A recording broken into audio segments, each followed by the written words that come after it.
પ્રથમ વર્ષના કોમર્સના વિદ્યાર્થીઓના પરિણામ માટે આવેદનપત્ર આપવામાં આવ્યું હતું। આજરોજ એનએસયુઆઈ દ્વારા કોમર્સના પ્રથમ વર્ષના વિદ્યાર્થીઓના પરિણામ જાહેર કરવાની માંગ સાથે ભારે સૂત્રોચ્ચારો કરીને કોમર્સ ડીનને આવેદન આપવામાં આવ્યું હતું।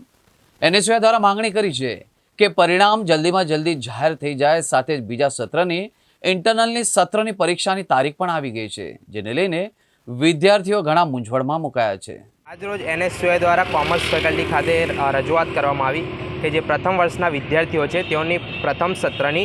એક્સટર્નલ એક્ઝામ પૂર્ણ થઈ ગઈ 45 દિવસની ઉપર થઈ ગયેલ છે, પરંતુ જેમ યુનિવર્સિટીના કાયદા અનુસાર કોઈપણ પરીક્ષાનું પરિણામ જે હોય છે તે 45 દિવસની અંદર જાહેર કરવાનું હોય છે, પરંતુ યુનિવર્સિટીના એટલા ધાંધિયા ચાલી રહ્યા છે કે તેઓ હજી સુધી વિદ્યાર્થીઓનું પરિણામ જાહેર કરેલ નથી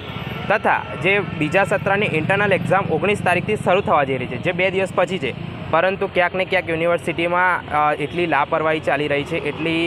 આળસગીરી ચાલી રહી છે કે વિદ્યાર્થીઓના પરિણામ હજી સુધી જાહેર કરવામાં નથી આવ્યા। તો એનએસયુઆઈ દ્વારા આજે માંગ કરવામાં આવી છે કે વિદ્યાર્થીઓના પરિણામ વહેલીમાં વહેલી તકે જાહેર કરવામાં આવે। આજરોજ એનએસયુઆઈ દ્વારા કોમર્સ ફેકલ્ટીમાં ના ડીનને આવેદનપત્ર આપવામાં આવ્યું, કારણ કે યુનિવર્સિટી મોટી વાતો કરતી હોય છે કે અમે 45 દિવસમાં વિદ્યાર્થીઓને પરિણામ આપી દઈએ છીએ, પરંતુ ફર્સ્ટ